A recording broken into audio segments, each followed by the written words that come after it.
Friends, நீங்க பார்த்துட்டு இருக்கிறது மிஷன் கிளவுட்ஸ். நான் உங்களோட நிவேதா வசந்த். இந்த வீடியோ பார்த்துட்டு இருக்க நீங்க ஒரு டிராவல் ஹாலிக்கா இருந்தீங்கன்னா கடைசி வரைக்கும் இந்த வீடியோவை ஸ்கிப் பண்ணாம பாருங்க. இந்தியாவில் இருக்க டாப் 10 பியூட்டிஃபுல் பிளேசஸ் பத்தி தான் நம்ம இன்னைக்கு பார்க்க போறோம்.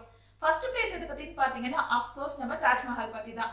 தாஜ்மஹால் ஆனது டெல்லியில இருக்க ஆக்ரால லொகேட் ஆயிருக்கு. இந்தியாவோட ஐகானிக் மானுமெண்ட்னே நம்ம தாஜ்மஹாலை சொல்லலாம். 16th செஞ்சுரியில முகல் எம்பரரான ஷாஜஹானால கட்டப்பட்ட அழியாத காதல் சின்னம் தான் இந்த தாஜ்மஹால்.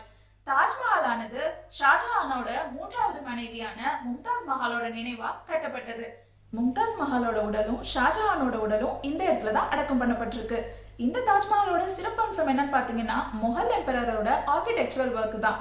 யுனெஸ்கோ ஆர்கனைசேஷன் நம்ம தாஜ்மஹாலுக்கு வேர்ல்ட் ஹெரிடேஜ் சைட்டுங்கிற சிறப்பான அங்கீகாரத்தை கொடுத்திருக்காங்க. வருடத்திற்கு சுமார் 8 மில்லியன் விசிட்டர்ஸ் விசிட் பண்ணக்கூடிய ஒரே சிறப்பான இடம் நம்ம தாஜ்மஹால் தான். இரண்டாவது நம்ம பார்க்கக்கூடிய இடம் எதை பத்தின்னு பாத்தீங்கன்னா ராஜஸ்தான்ல இருக்க ஜெய்ப்பூர் பத்தி தான் நம்ம பார்க்க போறோம்.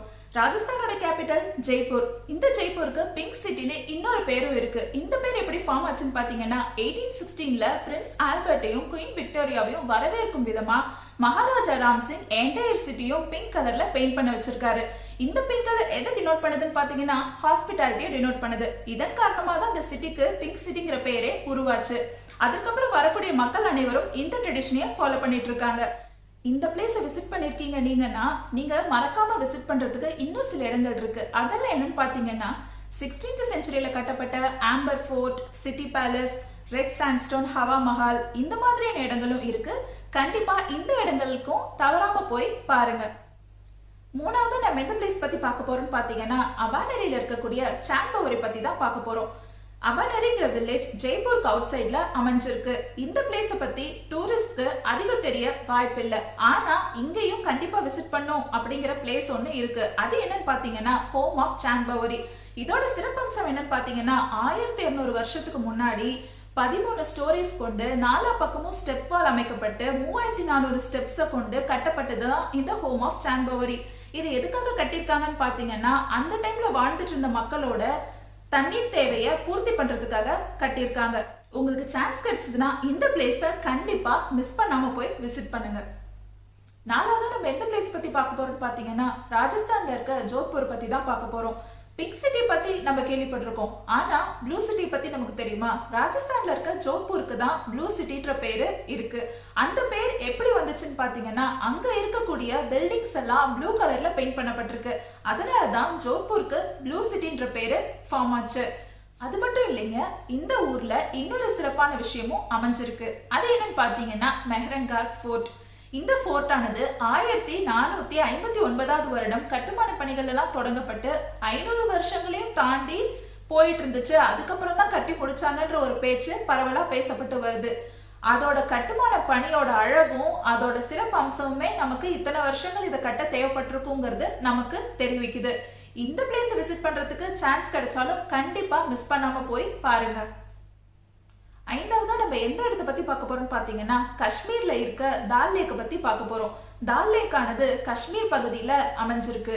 இந்த லேக்கோட சிறப்பம்சம் என்னன்னு பாத்தீங்கன்னா தினமும் அதிகாலையில மக்களுக்கு தேவைப்படுற பூ, பழம், காய்கறிகள் அனைத்தும் ஃப்ரெஷ்ஷா ஃப்ளோட்டிங் போட்ல விற்கப்படுது. இதுதான் மக்களையும் டூரிஸ்டையும் அதிகம் கவரும் வண்ணமா அமைஞ்சிருக்க விஷயம். இன்னொரு சிறப்பம்சம் என்னன்னு பாத்தீங்கன்னா ஷாலிமார் பாக். இந்த ஷாலிமார் பாக் அந்த லேக்குக்கு ரைட் சைட்ல அமைஞ்சிருக்கு. இந்த ஷாலிமார் பாக தான் இந்தியாவோட ரொம்ப அழகான முகல் கார்டன்னு சொல்றாங்க. இந்த பிளேஸ் விசிட் பண்றதுக்கு உங்களுக்கு சான்ஸ் கிடைச்சா கண்டிப்பா மிஸ் பண்ணாம போய் பாருங்க. ஆறாவதா நம்ம எந்த பிளேஸ் பத்தி பார்க்க போறோம்னு பாத்தீங்கன்னா கேரளா பத்தி தான் பார்க்க போறோம். கேரளா நமக்கு பக்கத்து மாநிலம், மிக அழகு வாய்ந்த மாநிலம், அதிக டூரிஸ்ட் விசிட் பண்ணணும்னு நினைக்கிற ஒரு மாநிலம்னு கூட சொல்லலாம்.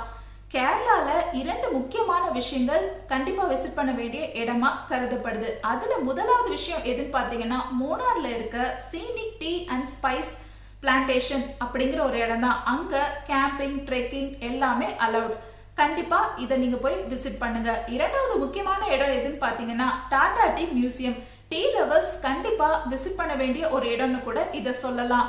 அடுத்து பாத்தீங்கன்னா கேரளாவோட பேக் வாட்டர்ஸ் பத்தி நம்மளால பேசாம இருக்க முடியாது. கேரளாவோட பேக் வாட்டர்ஸ் ஆனது பல ரிவர்ஸையும் கெனல்ஸையும் இணைக்கப்பட்டிருக்க ஒரு இணைப்புன்னு தான் சொல்லணும். இந்த பேக் வாட்டர்ஸ் எதெல்லாம் கொண்டு சூழப்பட்டிருக்குன்னு பாத்தீங்கன்னா பல அழகிய வில்லேஜஸையும் பல அழகிய மரம் செடி கொடிகளை கொண்டு சூழப்பட்டிருக்கு அப்படின்னு தான் சொல்லணும்.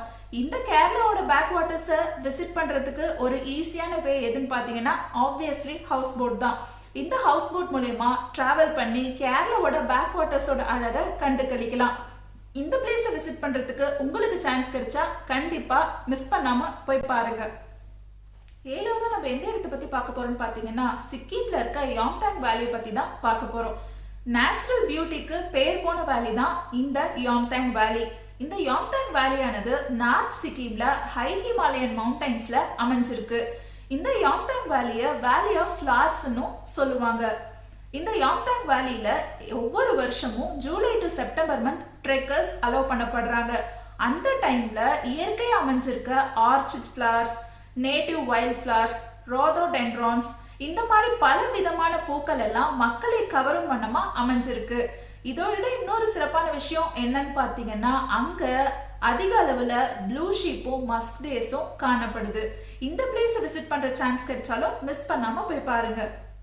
எட்டாவதா நம்ம எந்த இடத்தை பத்தி பார்க்க போறோம்னு பாத்தீங்கன்னா கங்கை நதி பத்தி தான் பார்க்க போறோம். இந்த கங்கை நதியானது ஹிந்து மக்களால புனித நதின்னு கருதப்பட்டு வருது. அது மட்டும் இல்லைங்க, இந்தியாவோட 2 பழமையான நகரங்களான வாரணாசியும் ஹரித்வாரும் இந்த நதியின் படுக்கையில தான் அமைஞ்சிருக்கு. அது மட்டும் இல்ல, ஹிந்து மக்கள் தங்களோட பாவங்களை போக்கிக்கிறதுக்கு இந்த நதிக்கரையில தான் போய் முங்கி எழுந்திருக்கிறாங்க. இந்த பழக்கம் இன்ற நாள் வரைக்கும் கடைபிடிக்கப்பட்டு வந்துட்டு இருக்கு. அது மட்டும் இல்லைங்க, ஹரித்வாருக்கு கொஞ்சம் டிஸ்டன்ஸ்ல ரிஷிகேஷ் அப்படிங்கிற இடம் அமைஞ்சிருக்கு. அந்த ரிஷிகேஷ் தான் யோகா கேபிட்டல் ஆஃப் வேர்ல்டுன்னு சொல்றாங்க. இந்த பிளேஸை விசிட் பண்றதுக்கு உங்களுக்கு சான்ஸ் கிடைச்சா மிஸ் பண்ணாம போய் விசிட் பண்ணுங்க. 9வது நம்ம எந்த இடத்தை பத்தி பார்க்க போறோம்னு பாத்தீங்கன்னா ஆதிரப்பள்ளி ஃபால்ஸ் பத்தி தான் பார்க்க போறோம். இந்த ஆதிரப்பள்ளி ஃபால்ஸ் ஆனது கேரளால அமைஞ்சிருக்கு. இந்த ஃபால்ஸுக்கு நைக்ரா ஃபால்ஸ் ஆஃப் இந்தியான்னு இன்னொரு பேரும் இருக்கு. அது மட்டும் இல்லைங்க, இந்த ஃபால்ஸ் 80 அடி உயரம் கொண்டது. இந்த ஃபால்ஸை சுற்றிலும் மரம் செடி கொடிகள் ஒரு காடு மாதிரி அமைஞ்சிருக்குன்னு சொல்லலாம். இது மட்டும் இல்ல, மைக்ரேட்டரி பேர்ட்ஸுக்கு இந்த இடம் ஒரு வசிப்பிடமாவும் அமைஞ்சிருக்கு. இந்த ஃபால்ஸை பார்க்கறதுக்கு உங்களுக்கு சான்ஸ் கிடைச்சா கண்டிப்பா மிஸ் பண்ணாம போய் பாருங்க.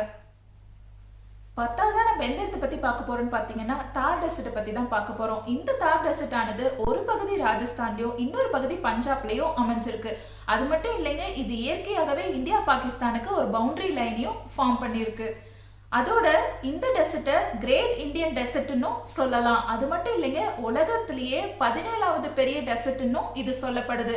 அது மட்டும் இல்ல, உலகத்திலேயே 9வது பெரிய சப்ட்ராபிக்கல் டெசர்ட்னு இது சொல்லப்படுது. டெசர்ட் ஃபெஸ்டிவல் டைம்ல டூரிஸ்ட் அந்த பிளேஸை விசிட் பண்ணாங்கன்னா அங்க இருக்கக்கூடிய பெண்கள் தங்களோட கலாச்சார முறைப்படி தண்ணீர் குடங்களை தலையில சுமந்துட்டு போறத பார்க்கலாம். அது மட்டும் இல்லைங்க, அங்க இருக்கக்கூடிய ஆண்கள் தங்களோட கலாச்சார முறைப்படி தலையில டர்பன்ஸ் கட்டிருப்பாங்க, அதையும் பார்க்க முடியும். கேமலுக்கு அழகா அலங்காரம் பண்ணி கேமல் ரைடிங் எல்லாம் நடக்கும், அது பார்க்கலாம். அவங்களோட கலாச்சார முறைப்படி நடக்கிற நடனம், இசை எல்லாத்தையுமே பார்த்து ஜாலியா என்ஜாய் பண்ணலாம். இந்த பிளேஸை பார்க்கறதுக்கு உங்களுக்கு சான்ஸ் கிடைச்சா கண்டிப்பா விசிட் பண்ணுங்க. இந்த வீடியோ உங்க எல்லாருக்கும் கண்டிப்பா பிடிச்சிருக்கும்னு நான் நம்புறேன். அது மட்டும் இல்ல, இந்தியாவில் இருக்க டூரிஸ்ட் பிளேஸ் எல்லாம் விசிட் பண்ணணும்னு நினைக்கிறவங்களுக்கு இது கண்டிப்பா யூஸ்ஃபுல்லா இருந்திருக்கும்னு நான் நம்புறேன். இந்த வீடியோ உங்க எல்லாருக்கும் பிடிச்சிருந்தா நம்ம சேனலுக்கு சப்ஸ்கிரைப் பண்ணுங்க, கமெண்ட் பண்ணுங்க, லைக் பண்ணுங்க, ஷேர் பண்ணுங்க.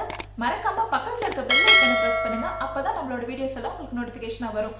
இதே போல இன்னொரு வீடியோல உங்க எல்லாத்தையும் சந்திக்கிறேன். அது வரைக்கும் உங்களிடமிருந்து விடைபெறுவது உங்கள் நிவேதா வசந்த். நன்றி.